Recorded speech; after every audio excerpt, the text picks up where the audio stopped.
So hello guys, welcome back to India's best YouTube channel for IT JEE Chemistry Advanced. And here I am with part 107 of our Real JEE Advanced question series. तो इस series में हम बहुत ही बढ़िया relevant questions करते हैं जो थोड़े से टफ लेवल के होते हैं फॉर JEE एडवांस्ड। तो आज भी इसी में हम पार्ट 107 करने वाले हैं। इससे पहले हमने 106 पार्ट्स अपलोड किए हुए। अच्छा, एक मिस्टेक मेरे से हो गई थी कि पार्ट 100 और पार्ट 106 जो है वो थोड़ा कॉमन क्वेश्चन हो गया था, क्योंकि काफ़ी लंबा गैप हो गया था 6-7 महीने का। तो मुझे ध्यान नहीं था कि वो क्वेश्चन मैंने पहले लिया हुआ है पार्ट 100 में। और किसी भी पार्ट में कोई क्वेश्चन आपको रिपीटेड नहीं मिलेगा। एक गलती हो गई है तो उसके साथ आप बेयर कर लीजिएगा थोड़ा सा। और आज हम ऑर्गेनिक केमिस्ट्री करने वाले, और साथ ही साथ हमारा जो प्रॉब्लम सॉल्विंग सेशन है वो केम IIT ऐप पर भी चल रहा है।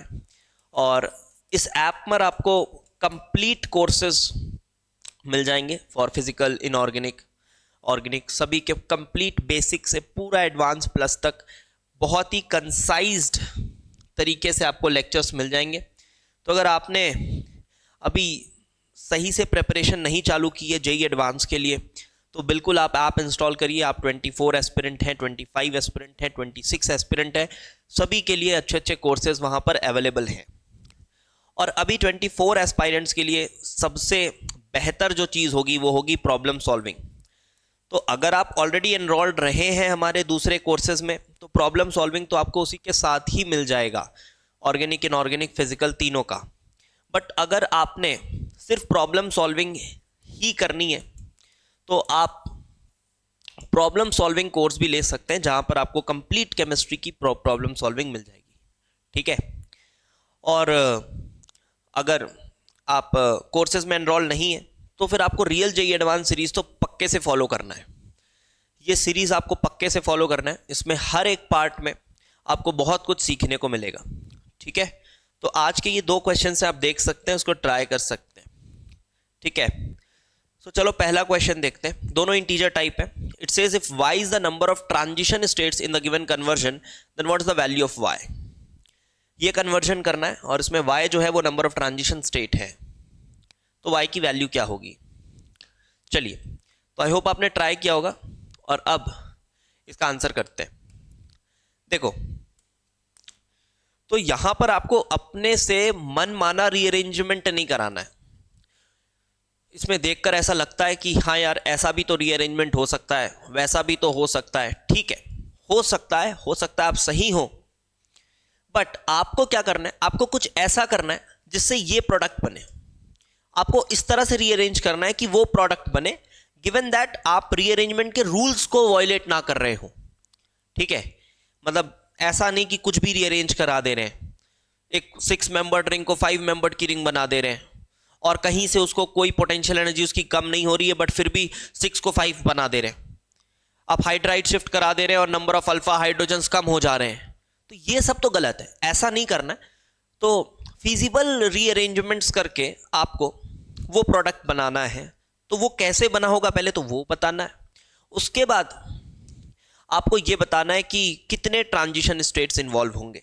तो चलिए आंसर करते हैं इसका। सबसे पहले H+ आया, मान लीजिए सबसे पहले H+ आया, H+। तो H+ तो सबसे पहले बेटा ये इसको प्रोटोनेट करेगा, पाई बॉन्ड को लग जाएगा। तो पाई बॉन्ड प्रोटोनेट हुआ, ये लग गया, ये लगा, और यहां पर पॉजिटिव चार्ज बनी और ये कुछ ऐसा हुआ। अब बड़े ध्यान से देखना अगला स्टेप। अब यहां पर देखो, ब्रिज को तोड़ा गया है, ब्रिज को तोड़ा गया है। अगर आप सोचें कि मैं ऐसा रीअरेंज करा दूं, ध्यान से सुनना, ऐसा रीअरेंज करा दूं, ये तोड़ के ये यहां से ऐसा लगा दूं। अगर आप ऐसा रीअरेंजमेंट कराने का सोच रहे हैं तो ये गलत नहीं है, रीअरेंजमेंट ठीक है कि आप यहां पर ये 4 मेंबर्ड ब्रिज को 5 मेंबर्ड ब्रिज बना दोगे, अच्छी बात है, बुरा नहीं है, ये रीअरेंजमेंट होता है। बट यहां पर तो ये ब्रिज को डिस्ट्रॉय किया जा रहा है, तभी वो बन पाएगा। और अगर आप ऐसा बनाओगे तो वो नहीं बन पाएगा। और यहां 2 डबल बॉन्ड्स हैं, तो उससे भी समझ में आ रहा है 2 डबल बॉन्ड्स हैं। तो भाई अगर आप इस तरह से करेंगे तो 2 डबल बॉन्ड्स तो कहीं से नहीं जनरेट होने वाले। तो अभी ये जो मैं कर रहा हूं ये क्या है, ये मैं जो आपको बता रहा हूं करने को, इसमें आप क्या कर रहे हो, ये वाले कार्बन का इसके साथ डिसकनेक्शन कर रहे हो, और इसके साथ कनेक्शन कर रहे हो, यही कर रहे हो ना। ये वाला जो इनसर्कल्ड कार्बन है इसके साथ आप डिस्कनेक्शन कर रहे हो, लेकिन मैंने बोला अगर ये करोगे तो आप जो बनाना चाहते हो वो नहीं बना पाओगे। तो क्या किया जाए, तो ये डिस्कनेक्शन मत करो आप ना, यहां पर आपको ये करना पड़ेगा। देखिए ध्यान से देखिएगा तो समझ में आएगा। यहां पर आप इस कार्बन को डिस्कनेक्ट करो, इस कार्बन से इस बॉन्ड को डिस्कनेक्ट करो। ये कैसे कर सकते हैं सर? अरे बहुत आसान है, सिग्मा क्लाउड को प्लस की तरफ शिफ्ट कर दो, ये सिग्मा क्लाउड प्लस की तरफ शिफ्ट कर दो। अगर आप ऐसा कराते हो, इसके साथ ये वाला सीसी डिस्कनेक्ट हो रहा है, इस कार्बन से डिस्कनेक्ट हो रहा है और ये इसके साथ कनेक्ट हो रहा है, समझ पा रहे? तो क्या आपको समझ आ रही बात कि कुछ ऐसा हो जाएगा, ये प्लस चार्ज गया और अब इस कार्बन से डिस्कनेक्शन हुई है तो प्लस चार्ज अब और कहीं नहीं इस कार्बन पर आ जाएगा, इस कार्बन पर प्लस चार्ज आ जाएगा। अब आपको दिख रहा होगा कि हाँ हम सही जा रहे हैं, और इसके बाद यहां से ये H हटेगा और H हट के you will get this as your product. तो ये आपका प्रोडक्ट आ जाएगा। तो अगर पूछा जाए इस रिएक्शन में कितने इंटरमीडिएट्स बने हैं, तो आप कहेंगे कि ये पहला कार्बोकैटायन बना तो दिस इज इंटरमीडिएट 1, उसके बाद फिर ये डिस्कनेक्शन के बाद ये बना तो this is intermediate 2 and this is your product. तो ये तो इंटरमीडिएट्स हुए, लेकिन क्वेश्चन में क्या पूछा है कि कितने ट्रांजिशन स्टेट्स बनेंगे। तो ट्रांजिशन स्टेट्स आपको बताना है। तो आपको पता है रिएक्टेंट और इंटरमीडिएट के बीच में एक ट्रांजिशन स्टेट आया होगा, ट्रांजिशन स्टेट 1। इंटरमीडिएट 1 और 2 के बीच में भी एक ट्रांजिशन स्टेट आया होगा, ट्रांजिशन स्टेट 2, और इंटरमीडिएट 2 और प्रोडक्ट के बीच में भी एक ट्रांजिशन स्टेट आया होगा, ट्रांजिशन स्टेट 3। इंटरमीडिएट और ट्रांजिशन स्टेट दो अलग चीजें होती हैं, तो यहां आंसर होगा 3। Yes, so 3 transition states will be there, so correct answer for this first question is 3. I hope you understand. और अगर आपको थोड़ा बॉन्ड्स वगैरह रीअरेंज कराने आता है तो उतना मुश्किल भी नहीं था, ठीक है, बट बिल्कुल रेलेवेंट है और अच्छा क्वेश्चन है, ठीक है, अच्छा क्वेश्चन है। चलो अगले क्वेश्चन में आते हैं। यहां पर बोला गया how many stable at room temperature acyclic structural isomers can be formed with the formula C4H8O। C4H8O के साथ आपको फॉर्मूला बनाने हैं और मेक श्योर करना है कि एसाइक्लिक हो और स्ट्रक्चरल आइसोमर्स हो। यही क्वेश्चन पूछा गया था जेई एडवांस 2019 में, सेम फॉर्मूला था शायद C4H8O, और वहां पर उन्होंने पूछा था साइक्लिक एथर्स कितने बन सकते हैं।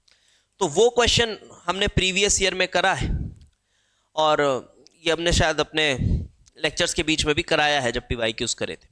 यहां भी सेम फॉर्मूला है बट थोड़ा क्वेश्चन चेंज है ना। यहां पर जरूरी नहीं है कि साइक्लिक एथर बनाना है, वहां पर साइक्लिक एथर बनाना कंपलसरी कर दिया था, साथ ही साथ वहां स्ट्रक्चरल के साथ स्टीरियो भी बताना था, बट यहां पर साइक्लिक नहीं है, एसाइक्लिक है, पहला कंडीशन। स्ट्रक्चरल ही बनाना है, स्टीरियो में दिमाग नहीं लगाना है, लेकिन एथर वेथर है ऐसा नहीं है, कुछ भी हो सकता है, कुछ भी हो सकता है इस फॉर्मूले के साथ। C4H8O देखने में छोटा लग रहा है बट बहुत सारी पॉसिबिलिटीज आएंगी, देखने में छोटा लग रहा है बट बहुत सारी पॉसिबिलिटीज आएंगी। चलिए चेक करते हैं एक बार। तो सबसे पहली चीज तो दिख रही है कि अनसैचुरेशन है, एक अनसैचुरेशन है, और ये कुछ और नहीं आपका एल्डिहाइड है, समझ में आ रहा है, ये एल्डिहाइड है, ब्यूटेनल है ये। अच्छा, तो ब्यूटेनल है तो ब्यूटेनॉन भी होगा, और अगर ऐसा है तो फिर ये आइसोप्रोपाइल के साथ भी एल्डिहाइड हो सकता है, क्या दिक्कत है?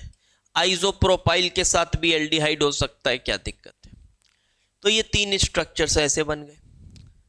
अच्छा, अब और क्या हो सकता है? एक बात और मैं बताऊं आपको, जब ये स्टेबल एट रूम टेम्परेचर की बात करें ना, तो आप विनाइल अल्कोहल नहीं बना सकते, विनाइल अल्कोहल आप नहीं बना सकते। These are not stable at room temperature, you must know this fact. Vinyl alcohols are not stable at room temperature. तो हो सकता है विनाइल अल्कोहल ये फॉर्मूले को सेटिस्फाई करे बट वो स्टेबल एट रूम टेम्परेचर पे नहीं आते, इसलिए वो नहीं बनाना है। अच्छा चलो अल्कोहल्स बनाए, क्योंकि बन सकते हैं ना, इन ऑल तो बन सकता है, इन ऑल तो बन सकता है, हाँ वो विनाइल नहीं होना चाहिए, लेकिन इन कहीं होगा, ऑल कहीं होगा, वो तो बन सकता है। तो 4 कार्बन में ऐसा करता हूं मैं, चलो 4 कार्बन यहां पर OH, ये इन ऑल सेम फॉर्मूले के साथ आएगा, देख लीजिएगा, अनसैचुरेशन वही। फिर यही OH यहाँ करा मैंने और ये डबल ऐसा लगाया, ये भी ठीक है। और कुछ पॉसिबिलिटी हाँ है, ये ऐसा कर दिया मैंने, OH अंदर कर दिया, ये नई पॉसिबिलिटी है। स्ट्रक्चरल पॉसिबिलिटीज तो बतानी है। उसके बाद और कुछ हाँ ऐसा भी हो सकता है, ये कर दिया मैंने, ये 1 2 3 4 हाँ बिल्कुल ये भी अलग है, चेक करिए, ठीक है, ये भी अलग है। अब और क्या हो सकता है? अच्छा, अल्कोहल के साथ कौन होता है फंक्शनल ग्रुप आइसोमर? अल्कोहल के साथ फंक्शनल ग्रुप आइसोमर कौन होता है? जी हाँ, एथर्स होते हैं। एथर्स होते हैं अल्कोहल के साथ फंक्शनल ग्रुप आइसोमर्स, तो एथर भी बनाना होगा। तो एक काम करते हैं, एथर में भी एक अनसैचुरेशन डालनी है।